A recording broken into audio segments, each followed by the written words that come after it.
Baik, selamat malam dan selamat sahur kepada kita semua. Halo sahabat, Terima kasih sudah berkumpul pada Zoom meeting kita pada malam hari ini. Sebelum kita memulai acara perbaktian kita, marilah kita berdoa di dalam hati kita masing-masing.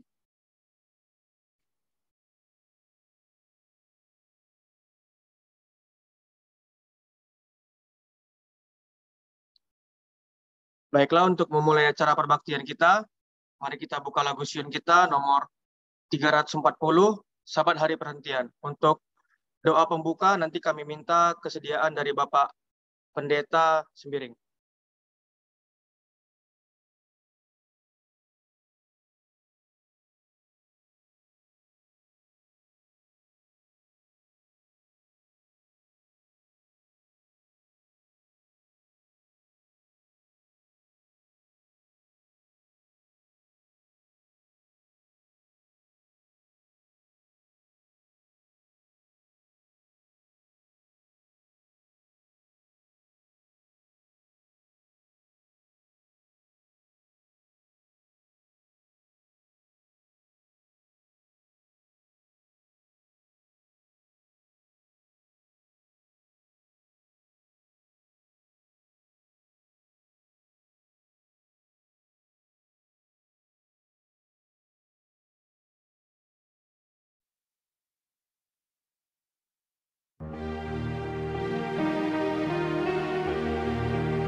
Mari kita bersatu dalam doa.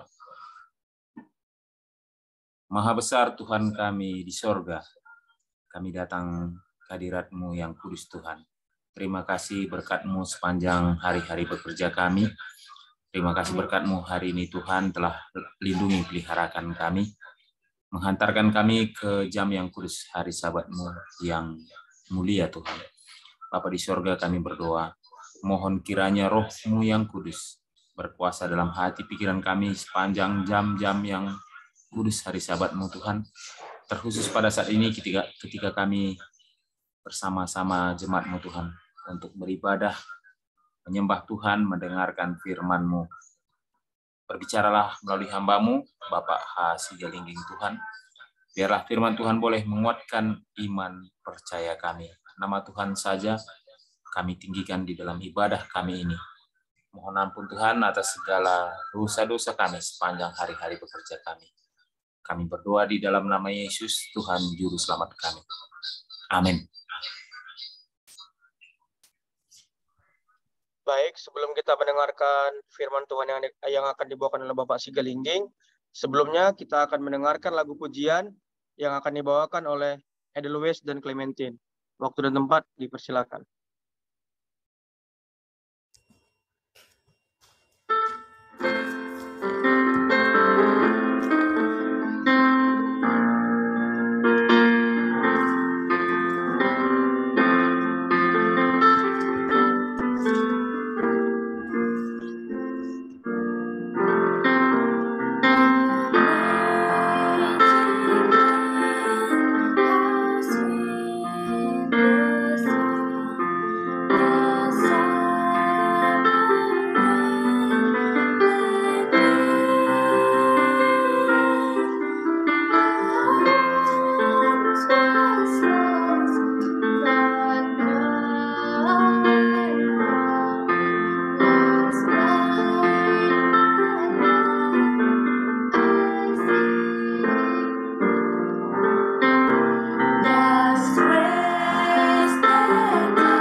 Terima kasih kepada Edel dan Etin yang telah membawakan lagu pujian. Biarlah lagu pujian yang baru saja kita dengarkan dapat mengangkat iman dan kepercayaan kita kepada Tuhan. Baiklah, mari kita siapkan hati dan pikiran kita. Saat ini kita akan mendengarkan firman Tuhan yang akan dibawakan oleh Bapak Sigalingging. Bapak Sigalingging, kami persilakan. Baik, terima kasih. Selamat Sabat bagi kita semuanya. Selamat Sabat. Ya. Malam hari ini kita akan dengarkan pelajaran kita dari buku Kerinduan Segala Zaman bab 7 dengan judul Pada Masa Kanak-kanak. Dan pasal ini didasarkan pada kitab Lukas 2 ayat 39 sampai 40, demikian bunyinya. Dan setelah selesai Lukas 2 ayat 39 sampai 30, dan setelah selesai semua yang harus dilakukan menurut hukum Tuhan, kembalilah mereka ke kota kediamannya, yaitu kota Nazaret di Galilea. Anak itu bertambah besar dan menjadi kuat, penuh hikmat dan kasih karunia Allah ada padanya. Jadi melalui ayat ini kita ketahui bahwa Yesus itu besar di kota Nazaret. Masa kanak-kanaknya berada di kota Nazaret. Kita ketahui bahwa kota Nazaret itu adalah kota yang syarat dengan kejahatan. Di dalam kota itu ada banyak kejahatan yang timbul. Itu sebabnya di dalam ayat Yohanes 7 ayat 15 dikatakan, bagaimana, maaf ya,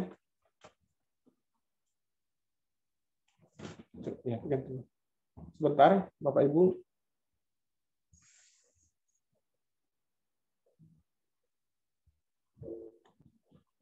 Coba.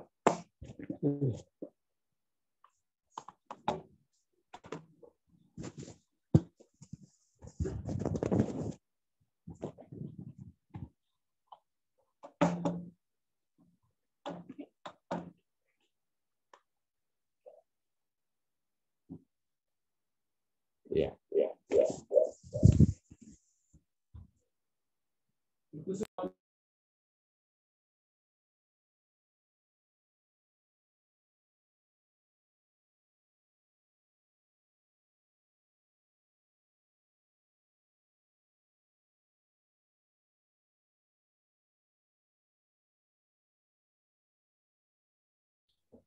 Belum dibuka mic-nya, Pak Galingging.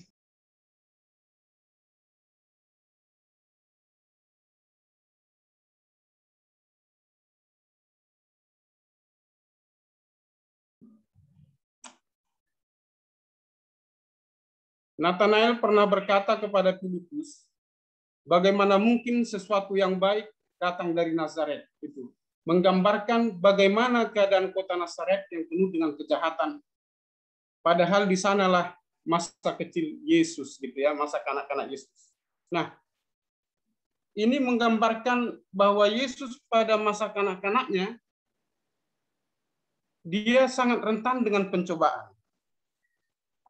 Kalau kita pernah berkata bahwa keadaan seseorang itu bisa ditempa dengan lingkungan, gitu ya. Artinya lingkungan yang mempengaruhi seseorang. Nah, Yesus, walaupun dia berada di tengah lingkungan yang tidak baik, yang penuh dengan kejahatan, tetapi hidupnya tidak pernah melakukan dosa, ya. Masa kanak-kanak dan masa muda Yesus tinggal di sebuah kampung pegunungan yang kecil.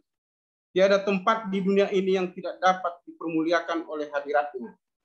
Istana raja sebenarnya akan merasa dipermuliakan oleh hadiratnya.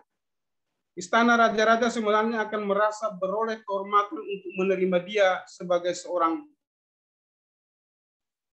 Akan tetapi ia melewati saja rumah orang-orang kaya, istana kerajaan, dan pusat ilmu pengetahuan yang termasuk untuk tinggal di Nazaret yang tidak terkenal serta yang dihinakan orang. Nah, jadi Yesus tinggal di kota Nazaret yang dihinakan orang, gitu ya. Nah, tetapi seperti yang saya katakan tadi, meskipun dia tinggal di sebuah kota yang penuh dengan kejahatan, dia sama sekali tidak terkontaminasi. Tidak ada sejarah yang mengatakan bahwa Yesus pernah melakukan dosa. Ahli-ahli sejarah manapun tidak pernah mencatat bahwa sepanjang hidup Yesus tidak pernah melakukan dosa, itu ya. Nah, Sungguh ajaib arti riwayat singkat tentang hidupnya semasa kanak-kanak. Anak itu bertambah besar dan menjadi kuat, penuh hikmat dan kasih karunia Allah.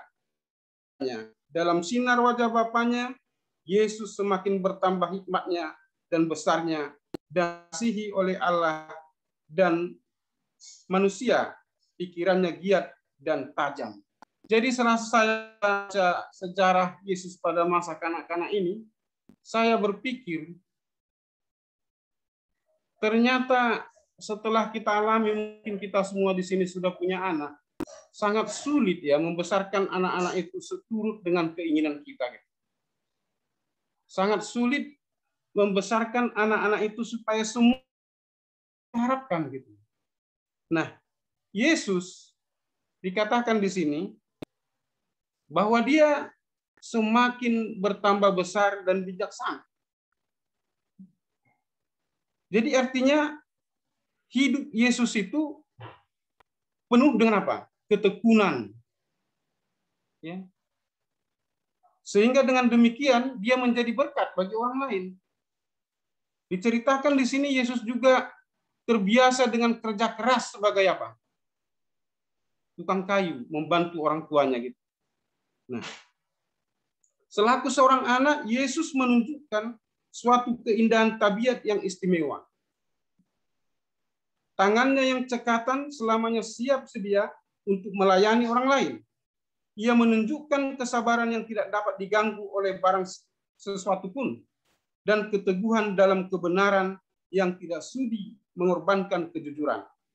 Dalam prinsip yang sekarang, hidupnya menunjukkan sifat kesopanan yang tidak mementingkan diri sendiri. Nah, itulah kehidupan masa kanak-kanak Yesus. Ya. Nah, saat zaman purbakala, orang-orang yang setia di kalangan orang Israel selamanya memberikan perhatian yang besar kepada pendidikan orang-orang muda. Tuhan telah menyuruh supaya semenjak masa bayi anak-anak diberi pelajaran tentang kebaikannya dan teristimewa sebagaimana pelajaran tentang yang dinyatakan di dalam hukumnya dan yang ditunjukkan dalam sejarah Israel. Nyanyian, doa, dan pelajaran Alkitab harus disesuaikan dengan pikiran yang sedang berkembang. Nah, jadi kalau zaman dulu dikatakan di dalam pelajaran kita ini, apabila ada satu kota ataupun negeri yang tidak menyediakan pendidikan agama, negeri itu adalah negeri yang ya. Nah, tetapi di sini kita lihat bagaimana Yesus yang diperhatikan dan dididik oleh ibunya. Ibunya lah manusia yang selalu apa? Memperhatikan didikan perkembangan Yesus. Ya. Itu sebabnya ketika Yesus mengajar di bait suci, ahli-ahli Taurat mengatakan dari mana dia ini dapat apa? Dapat pengajaran. Karena dia tidak sekolah di dalam pelajaran kita dikatakan dia tidak sekolah di dalam sekolah-sekolah agama, yang mana pada saat itu sekolah agama pun hanya sekedar apa? Hanya sekedar simbolis saja. Sudah lebih banyak mereka kepada apa? Kepada adat istiadat gitu. Lalu dikatakan di sini, Yesus tidak memperoleh pendidikan di sekolah rumah sembahyang. Gurunya manusia yang pertama tadi. Dari bibir ibunya dan surat ulungan nabi-nabi, ia mempelajari hal-hal semawi. Justru sabda yang difirmankan dahulu kepada Musa untuk Bani Israel, ini diajarkan kepadanya di pangkuan ibunya. Ketika ia meningkat dari masa kanak-kanak ke masa muda, ia tidak berusaha belajar di sekolah rabi-rabi. Ia tidak memerlukan pendidikan yang diperoleh dari sumber semacam itu, sebab gurunya ialah Allah. Itu jelas. Jadi gurunya adalah dia belajar dari seorang yang primer, ya, yang langsung dari Allah Bapa gitu. Jadi dia tidak belajar di sekolah-sekolah katanya, karena gurunya adalah siapa? Allah. Nah, saya di dalam pelajaran kita ini hanya saya ada sedikit berpikir kehidupan anak-anak Tuhan Yesus ini ya. Kehidupan anak-anak Yesus ini yang begitu sepertinya terperinci semuanya. Perjalanan hidupnya gitu. Bahkan pekerjaannya semuanya sepertinya terperinci gitu ya. Jelas gitu. Menurut kurikulum Allah gitu ya. Bayangkan kalau kita berpikir ya, anak kita sesuatu, saya melihat ini anak saya yang paling besar ini sudah kuliah, tapi ya kadang-kadang namanya seorang anak yang mungkin juga ya biasa kelihatannya sedikit-sedikit memberontak kepada orang tua, itu ada.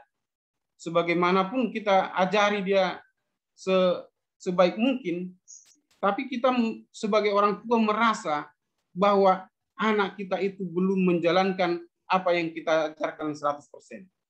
Tetapi kelihatannya di dalam pelajaran kita ini ditulis bahwa Yesus tidak pernah membuat orang tuanya apa? Membuat orang tuanya kecewa.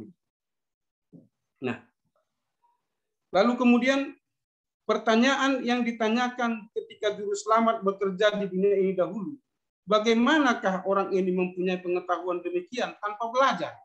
Karena Yesus tidak belajar. Yesus tidak belajar di dalam sekolah-sekolah yang formal pada saat itu. Yesus belajar langsung dari Allah Bapa. Sehingga dengan demikian, dia tidak terkontaminasi dengan sistem pelajaran yang pada saat itu katanya hanya mengajarkan yang sudah lebih cenderung kepada adat istiadat pada saat itu. Dikatakan di sini, ia hidup untuk mendatangkan berkat kepada orang lain. Untuk maksud ini, ia mendapat sumber dalam alam kejadian. Pendapat-pendapat baru tentang berbagai cara dan ikhtiar terkilas dalam pikirannya, sementara ia mempelajari hidup tumbuh-tumbuhan dan hidup binatang-binatang. Selalu ia berusaha menarik hati, menarik dari benda-benda yang dapat dilihat, contoh-contoh kiasan, yang dengan itu ia dapat mengajarkan firman Allah yang hidup. Jadi bisa kita lihat bagaimana Yesus belajar juga dari alam. Alam itu menjadi inspirasi bagi Yesus betapa besarnya Pak ciptaan Allah itu ya. Jadi pernahkah kita bisa melihat atau belajar dari alam ketika kita berada di alam, kita lihat bagaimana besarnya kasih Tuhan itu kepada kita. Saya sekali waktu saya pernah jalan-jalan ke daerah Sumatera Barat.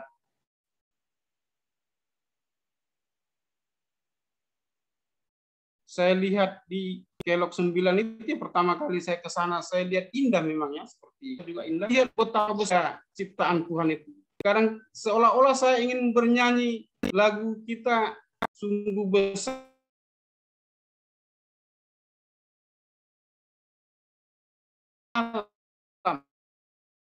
Alam itu menginspirasi kita betapa besar karya Tuhan itu di tengah-tengah kita. Lalu kemudian setiap anak dapat memperoleh pengetahuan sebagaimana halnya dengan Yesus. Sedang kita berusaha mengenal Bapa kita yang di surga melalui firman-Nya, malaikat-malaikat yang suci akan hadir. Pikiran kita akan dikuatkan. Tabiat kita akan dipertinggi dan diperhalus. Kita akan lebih menyerupai juru selamat kita. Maka sedang kita melihat benda-benda yang elok dan mulia dalam alam kejadian, kasih sayang kita pun akan mengalir kepada Allah. Percakapan dengan Allah melalui doa mengembangkan tenaga pikiran dan batin dan tenaga rohani yang makin kuat, sementara kita memupuk pikiran dengan hal-hal yang bersifat rohani. Ya. Jadi dikatakan tadi ketika kita menikmati alam akan menambah rasa hormat kita kepada siapa? Kepada Pencipta. Dilanjutkan, dengan demikianlah bagi Yesus arti sabda dan segala benda ciptaan Allah terbuka, sedang ia mencoba mengetahui sebab musabab dari segala sesuatu, Para pengiringnya ialah makhluk semawi, dan alam pikiran serta percakapan yang suci ada padanya. Sejak saat berpikir, ia senang tumbuh dalam sifat kerohanian dan pengetahuan tentang kebenaran. Jadi Yesus itu dituntun oleh makhluk-makhluk semawi, malaikat-malaikat, dan itu memberikan pengajaran kepada apa? Yesus ya, pada masa kanak-kanaknya. Kristuslah satu-satunya orang yang tidak berdosa yang pernah tinggal di dunia ini. Nah, ini yang paling pentingnya. Kristuslah satu-satunya orang yang tidak berdosa yang pernah tinggal di dunia ini. Namun hampir 30 tahun lamanya ia hidup di antara penduduk Nazaret yang jahat. Nah, baik, kita bisa bayangkan. Kenyataan ini merupakan suatu teguran bagi orang-orang yang mengira bahwa mereka bergantung kepada tempat, nasib, atau kemakmuran agar dapat hidup dengan tiada bercacat. Pencobaan, kemiskinan, kemelaratan justru merupakan disiplin yang diperlukan untuk mengembangkan kesucian dan keteguhan. Nah, Yesus satu-satunya manusia yang tidak pernah berdosa, yang pernah tinggal di dunia ini. Meskipun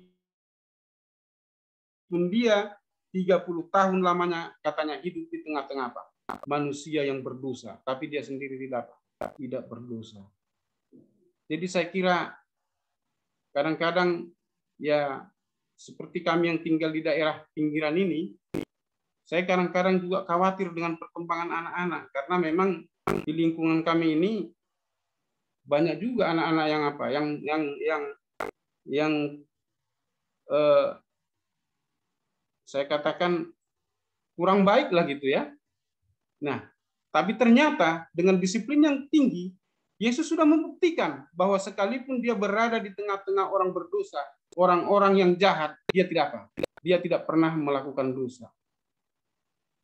Luar biasa. Saya agak sulit membayangkan ini, Bapak Ibu. Ya. Yesus tinggal di dalam rumah tangga petani dan dengan setia serta riang gembira turut memikul segala tanggungan rumah tangga. Dahulu ia pemerintah surga dan malaikat-malaikat dengan gembira melaksanakan segala perintahnya. Kini ia menjadi seorang hamba yang sukarela. Jadi Yesus ketika turun ke dunia menjadi manusia, dia tinggalkan kemuliaannya, hidup dengan manusia berdosa. Dahulu dia katanya pemerintah di surga.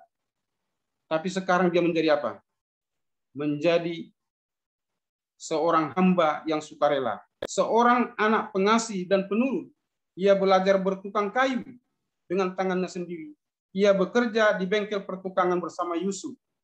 Dengan pakaian yang serba sederhana, seperti yang dipakai oleh seorang pekerja biasa, ia menjalani jalan-jalan kota kecil. Bapak Ibu, sepertinya tidak ada tuntutan-tuntutan yang luar biasa atau yang membuat pusing orang tua yang dilakukan Yesus masa kecilnya. Kalau kita sekarang, saya kira banyak di antara kita, termasuk saya sendiri, kadang-kadang pusing memikirkan tuntutan apa? Anak-anak.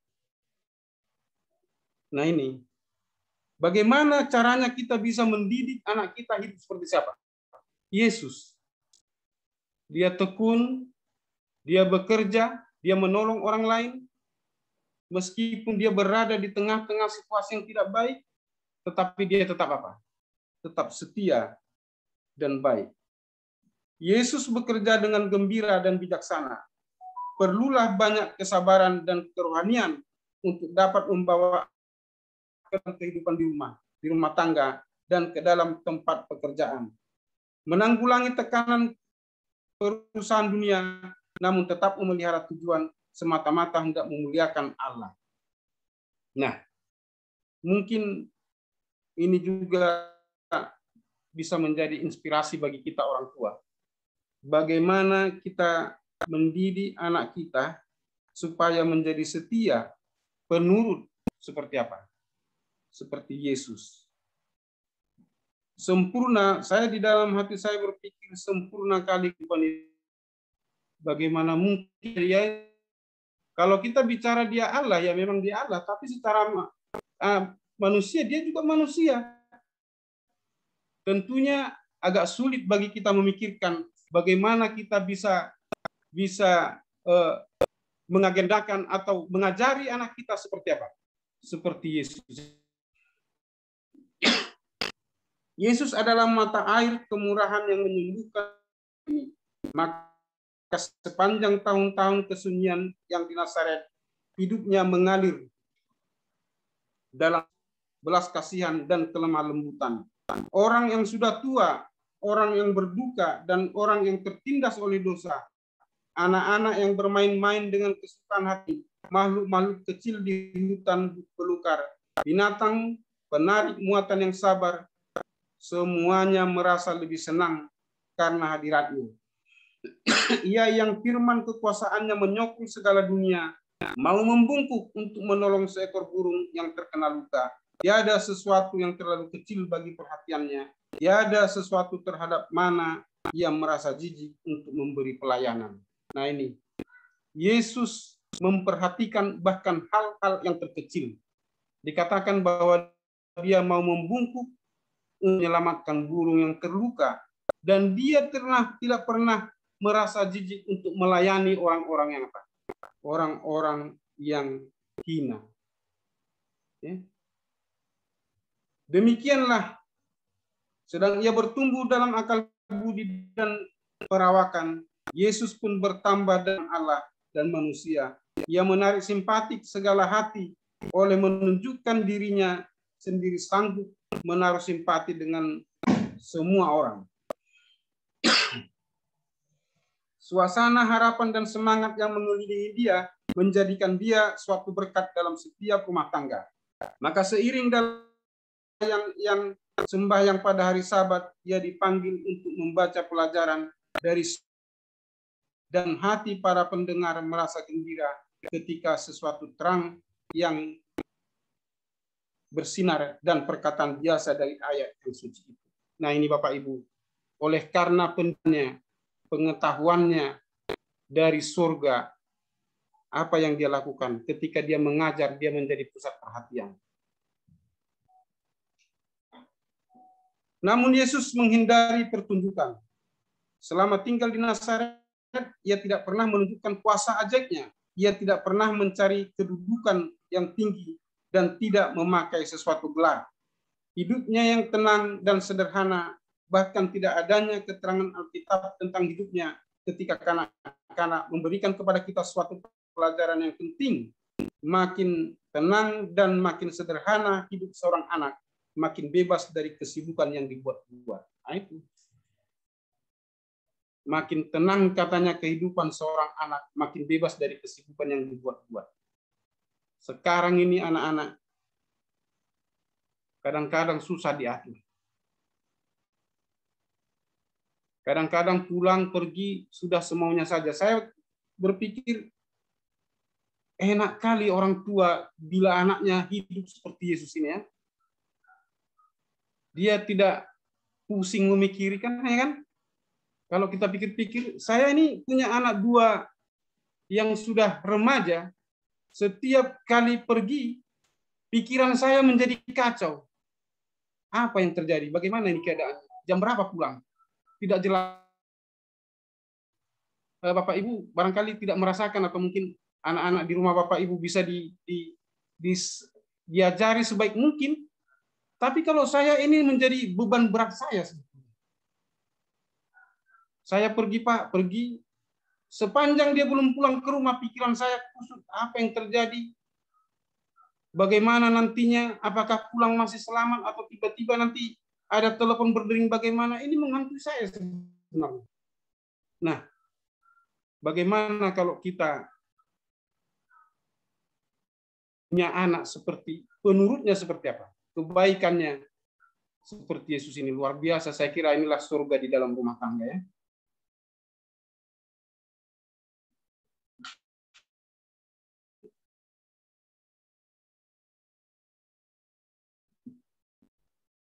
Ia melakukan pekerjaan Allah pada waktu bekerja di bangku pertukangan kayu, sama dengan pada waktu mengadakan mujizat-mujizat bagi khalayak ramai. Maka setiap orang muda yang mengikuti jejak Kristus kesetiaan dan penurutan di rumah tangganya yang sederhana itu, ia dapat menyatakan berhak atas sabda yang diucapkan tentang dirinya dan Bapa melalui Roh. Lihatlah itu hambaku yang kupegang pilihanku, yang kepadanya aku berkenan. Tertulis dalam Yesaya ayat 1. Satu kata yang ingin saya gambarkan, karena saya sudah membesarkan seorang anak. Luar biasa apa yang di kehidupan Yesus ini. Mungkin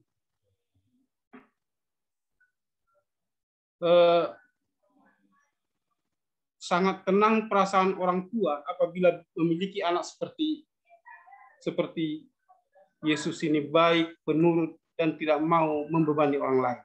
Nah, saya sangat bersyukur pada malam hari ini disuruh membawakan pelajaran ini. Semakin saya mengerti bahwa memang tekanan pekerjaan, tekanan ekonomi buat saya itu tidak ada apa-apanya dibanding memikirkan anak-anak saya. Mungkin yang belum punya anak gadis atau lajang belum merasakannya. Tapi saya, ekonomi atau apapun itu hal bagi saya. Tapi ketika anak-anak saya ini, seperti kemarin anak saya yang paling tua, saya sudah sekolahkan, tiba-tiba gurunya telepon saya, Pak, udah 3 hari, 2 hari si Axel tidak masuk sekolah. Bumi itu serasa berputar bagi saya. Nah, ini saya merasa diberkati. Saya berandai-andai, berangan-angan bagaimana nyamannya perasaan orang tua ketika memiliki anak yang penurut, yang baik seperti apa? Seperti Yesus. Saya kira tidak panjang lebar lagi saya mau katakan, tapi di sini saya suka dengan pelajaran ini.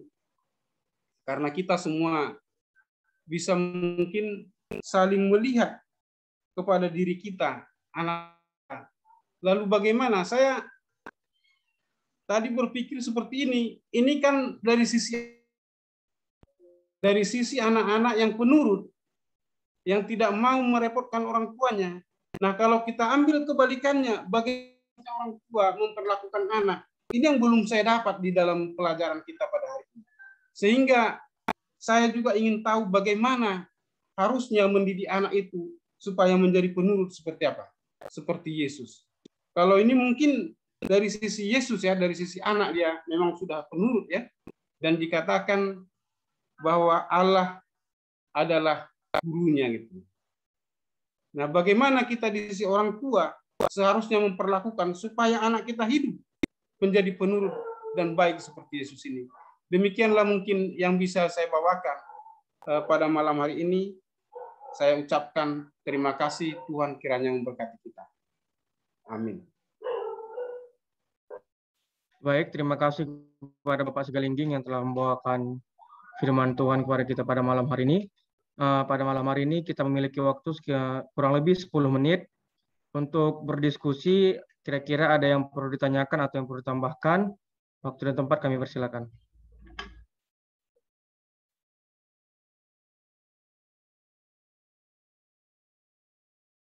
Ya, mungkin jika ingin bertanya atau menambahkan sesuatu, mungkin boleh langsung di-unmute saja mic-nya ya.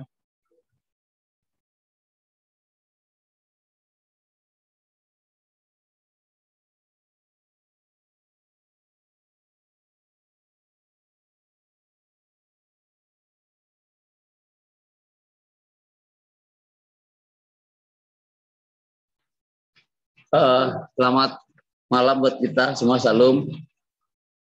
Boleh bertanya kan? Saya boleh, Om. Tertarik tadi lagi saya lihat ini. Ada tulisan yang mengatakan di suatu daerah atau negeri jika tidak ada sekolah yang berbasis ya kerohanian lah, seperti kita mungkin organisasi kita, maka tempat itu dianggap seperti terkutuk. Nah, ini sebenarnya ini saya bacakan di halaman 60 ya, pasal pertama. Pada zaman Kristus, kota atau negeri yang tidak menyediakan pendidikan agama bagi anak-anak muda dianggap sebagai kota yang kena kutuk Allah. Namun pengajaran itu sudah menjadi sekedar kebiasaan saja. Tradisi sudah mengambil sebagian besar tempat Alkitab. Nah ini sebenarnya pertanyaannya tantangan juga ya sekalian ya bagi para pendidik dan pengajar kita yang sering menganggap bahwa tugas seorang pendidik adalah hal-hal biasa atau sudah jadi rutinitas atau mungkin lebih kepada tradisi. Nah ini sebenarnya sangat miris ya, sangat sedih dengan kata kutuk. Berarti kalau kutuk ini, kalau kita sudah seperti kusta kan sudah kena kutuk ibarat penyakit, berarti sudah sejenis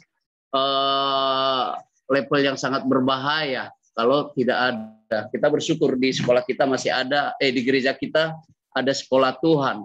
Namun pertanyaannya bagaimana peran guru dan kita sebagai orang tua mendidik anak-anak kita agar bisa menurut. Ya mungkin tidak seperti Yesus agak sulit, tetapi setidaknya seperti Pak Segalingging, kita orang tua mungkin tidak cemas. Karena saya mungkin anak baru beranjak dewasa ya, baru kelas 1 SMP. Tentu saya menginginkan juga seperti Pak Segalingging tadi, memiliki ketenangan bagaimana bisa saya kalau berpadulah antara guru dengan kita sebagai orang tua agar jangan salah kaprah antara bagaimana guru-guru yang sudah mendidik dengan susah payah contoh, sementara kita mungkin kurang mendisiplin anak. Jadi pertanyaan saya mungkin kalau bisa disimpulkan seperti ini, bagaimana supaya antara guru dengan tanggung jawab sebagai pengajar dan kita juga sebagai orang tua bisa terjalin dan menghasilkan anak yang penurut dan berkarakter seperti Yesus Kristus. Mungkin kira-kira seperti itu yang ingin saya tanyakan. Agar ini pelajaran sih buat saya, agar saya jangan salah kaprah sebagai orang tua dalam mendidik membesarkan anak saya ke depan ini. Mungkin kira-kira seperti itu pertanyaannya. Kalau Rejab ini sudah bisa menyimpulkan. Terima kasih. Baik, mungkin pertanyaan sudah cukup jelas. Mungkin Bapak Segalingging bisa langsung menjawabnya. Atau ada mungkin juga yang ingin menjawab, kami persilahkan.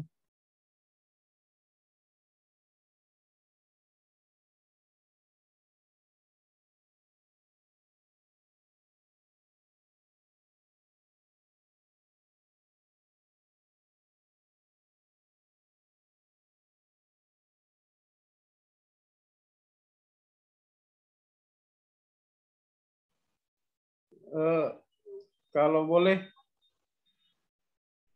saya mau ini seperti ini, ada pengalaman saya dulu. Bapak saya dulu seorang Sintua HKBP. Dia hidup baik, ya. Jadi artinya dia jauh dari hal-hal yang tidak baik seperti itu.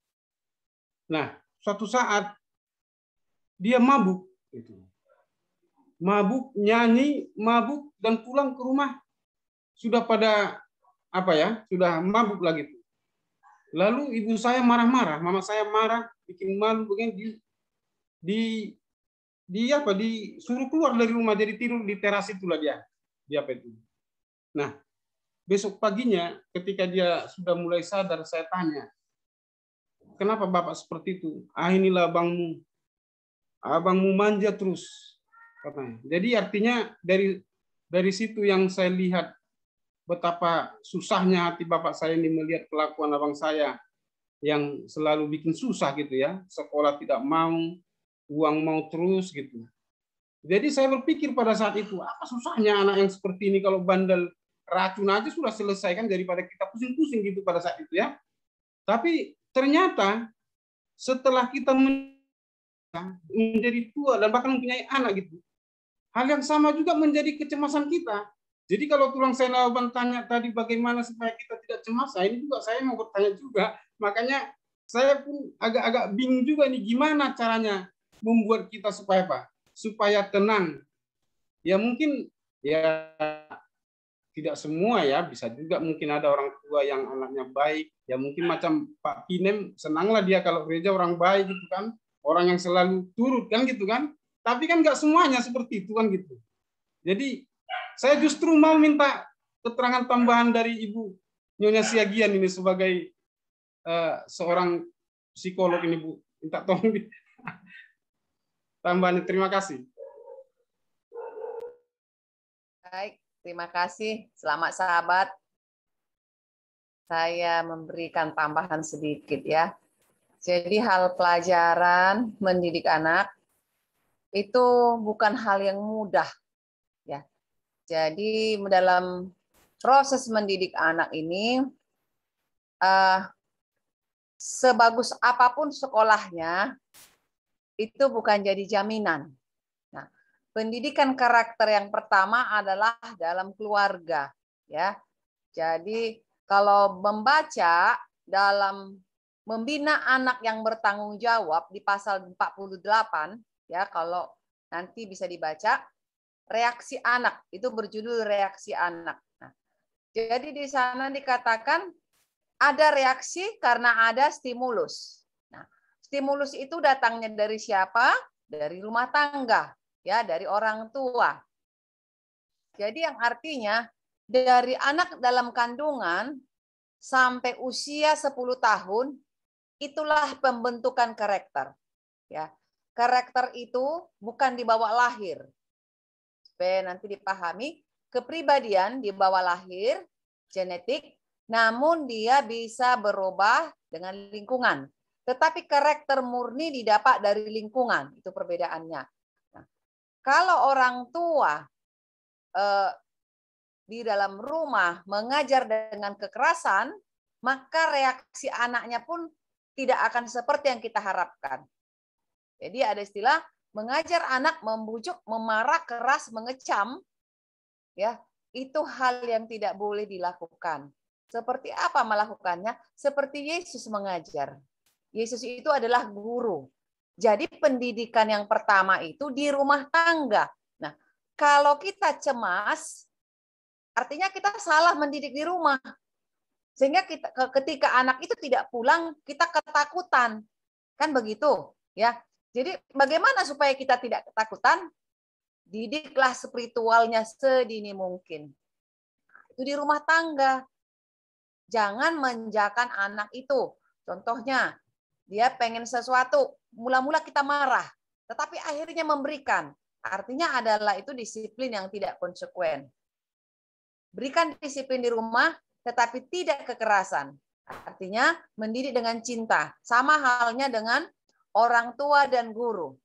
Jadi dalam sekolah juga harus ada sinergi, ya. Jadi kalau ada ibu bapak guru di sini, antara orang tua dan guru harus bersinergi. Apapun keadaan anak, kita orang tua tidak tutupi, demikian juga guru. Jadi ada artinya teguran kasih, bukan teguran memarahi anak itu meledak-meledak, ya. Tetapi bagaimana kita mendidik anak itu dengan cinta. Marah, memukul itu bukan solusi. Ya. Kadang-kadang kita mengharapkan sesuatu yang baik. Oh, ini anak tidak bisa dibilangin bandal, akhirnya mukul. Itu tidak benar. Ya. Tetapi apa katakan?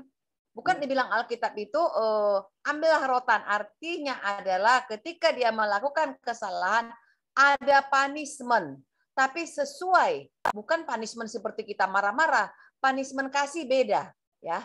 Nah, itu bedanya. Jadi dalam hal ini didiklah anak sedini mungkin sehingga pada masa mudanya dia akan bercahaya dan akan tidak menjadi ketakutan kepada orang tua kemanapun dia pergi.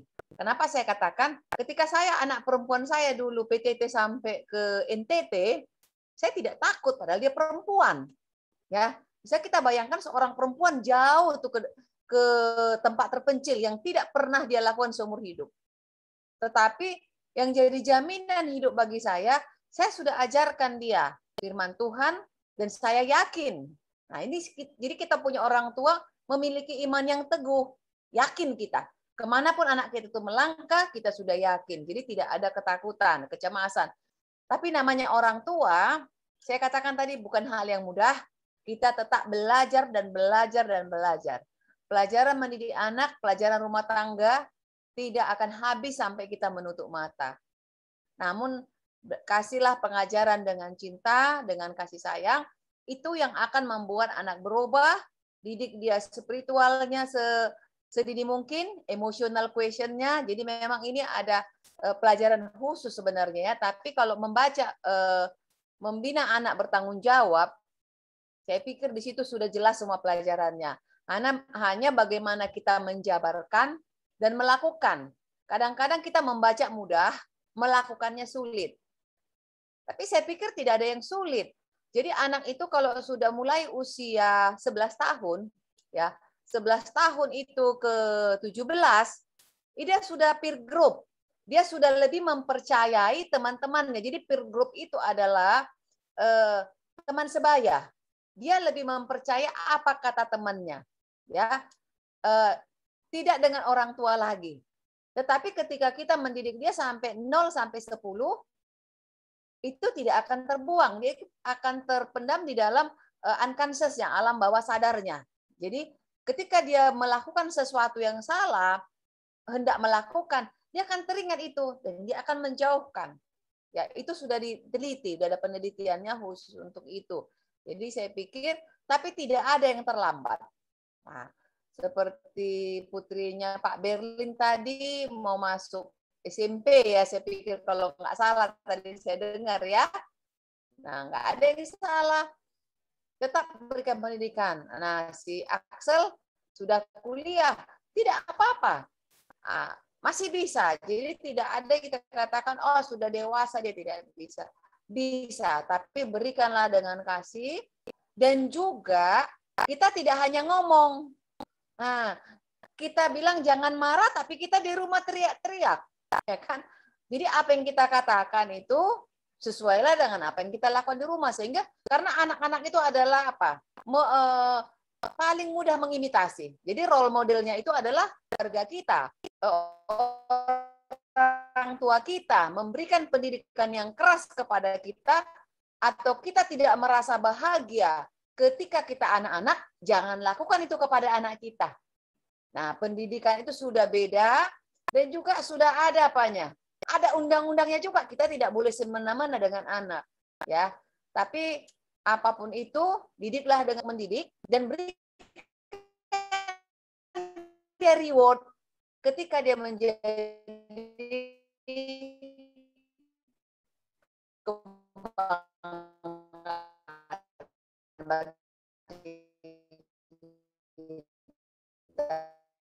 saya yakin itu akan berhasil. Demikian yang bisa saya tambahkan. Tuhan berkati. Amin. Kepada Reza. Baik, terima kasih kepada Ibu Ksiagian yang telah memberikan tambahan yang cukup bagus buat kita.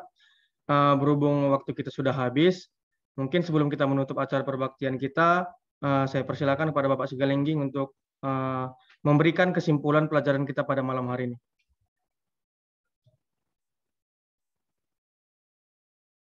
Ya, jadi kalau saya mau menyimpulkan, ya itu tadi seperti yang dikatakan Ibu Siagian, mari kita didik anak kita untuk mengenal Tuhan lebih dalam, gitu. Sehingga di dalam kehidupannya dia tidak bertindak sembarangan, dia akan berjalan seturut dengan kehendak Tuhan. Nah, saya ingin katakan, ketika dulu saya antarkan istri saya ke kantin, anak saya sekolah, saya pulang ke rumah, bisa sampai saya 1 jam saya berdoa di rumah. Tuhan masih bertemunya kami nanti di rumah ini, berkumpul kami di rumah ini, saya lihat tempat istri saya begitu pengap. Apabila ada terjadi kebocoran gas, maka selesailah dia di sana, pikir saya. Anak-anak saya semua pergi naik sepeda motor. Apakah nanti sore kami di rumah ini masih bertemu, saya pikir. Tapi kadang-kadang saya pikir-pikir itu, dari mana kekuatan saya bisa memikirkan itu? Apa kekuatan saya bisa supaya itu terlaksana, bisa berkumpul di rumah ini? Saya hanya berdoa kepada Tuhan. Tuhanlah yang memberkati kami. itulah yang bisa saya sampaikan. Mari kita serahkan kita di dalam Tuhan. Terima kasih. Oke. Ada tambahan? Boleh saya tambah? Ya, silakan Pak. Maaf aja, barusan 15 menit terakhir saya bisa buka saya punya Zoom ini karena saya tidak lihat itu kita punya HP bahwa kodenya sudah 9999 terakhir ya. Saya bikin 888 dari tadi tidak bisa masuk. Akhirnya saya lihat saya punya HP ini, oh ini rupanya 074059999. Saya keliru. Jadi dalam hal ini maafkan saya. Tetapi di dalam kesempurnaan yang sudah diberikan tadi pencerahan bahwa kita tidak boleh memarahi anak, kita harus memberikan dia sesuatu kebaikan, tapi juga kita mesti konsisten dengan cara kita. Itu 99, mungkin 99% itu benar. Jadi probabilitasnya 0,01 atau 1% itu mesti ditambah. Ya, mesti ditambah. Ingat bahwa anak itu juga dilahirkan dengan sifat karakter genetik yang berbeda-beda, walaupun dalam satu keluarga. Ya, jadi jangan disamakan semua dari A sampai Z, anak kita sampai 26 umpamanya sama semua. Tidak bisa. Ini saya peroleh dari ilmu keguruan. Dulu kami kan belajar juga di Cisarua mengenai keguruan ini. Dibilang mesti pelajari psikologi, educational psychology, dan juga child psychology. Bahwa anak itu harus kita perhatikan apa mau dia sih, yang anak yang A ini. Apa mau dia yang B ini. Kita usahakan mendekati apa maunya itu supaya dia terpersuasi mengikuti ajaran yang kita mau ajarkan.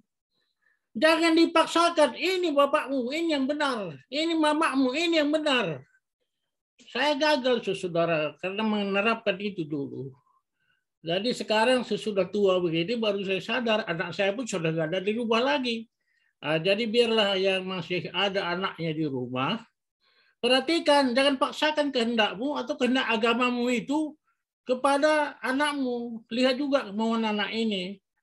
Dia masuk strategi bagaimana dia masuk ke kita itu.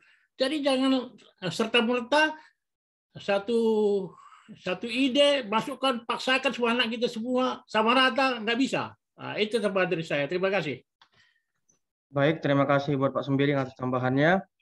Baiklah, karena waktu kita juga sudah jam pukul 9, kita akan menutup acara perbaktian kita. Untuk menutup acara perbaktian kita, mari kita buka lagu Sion kita nomor 277. Sebagai doa penutup nanti kami undang kesediaan Bapak Sigalinggik. Jadi pakai kaos gitu. Ya, ada orang pakai kaos. Nggak apa-apa. Ya, mungkin Apa-apa. kalau dibilangin gitu.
Kita berdoa. Bapa kami yang bertahta di dalam kerajaan surga, pada permulaan hari Sabat-Mu ini Tuhan, kami bersyukur dan berterima kasih. Engkau sudah kumpulkan kami meskipun melalui Zoom ini Tuhan untuk dapat berbakti, memuji dan memuliakan nama Tuhan di dalam kehidupan kami. Terima kasih Tuhan buat pelajaran yang sudah kami dengarkan pada malam hari ini, bagaimana masa anak-anak Yesus.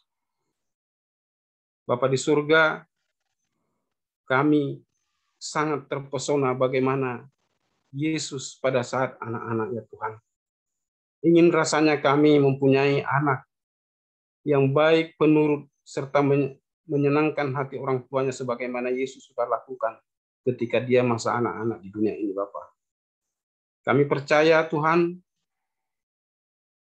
Engkau akan memberkati kami setiap orang tua yang mempunyai anak, supaya kami dapat mengajari, mendidik anak-anak kami seturut dengan perintah Tuhan.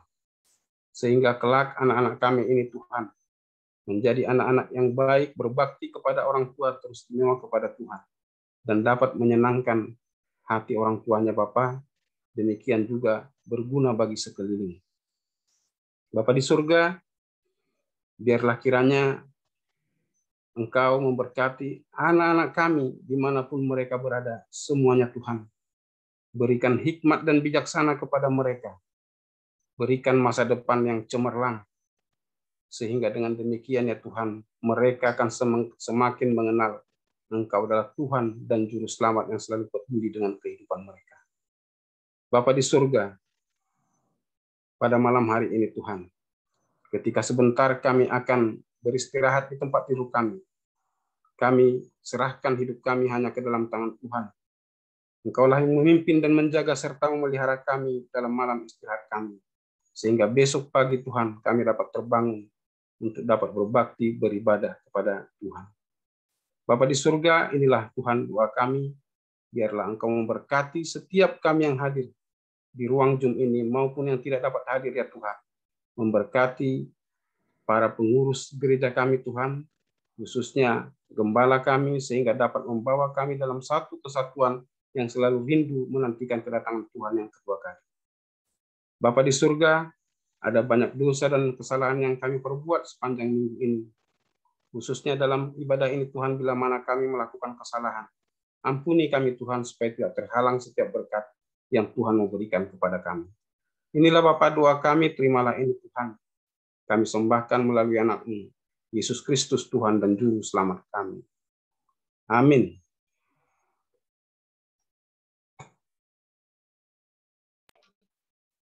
Baiklah, sampai di sinilah acara perbaktian kita. Selamat malam, selamat Sabat, Tuhan Yesus memberkati.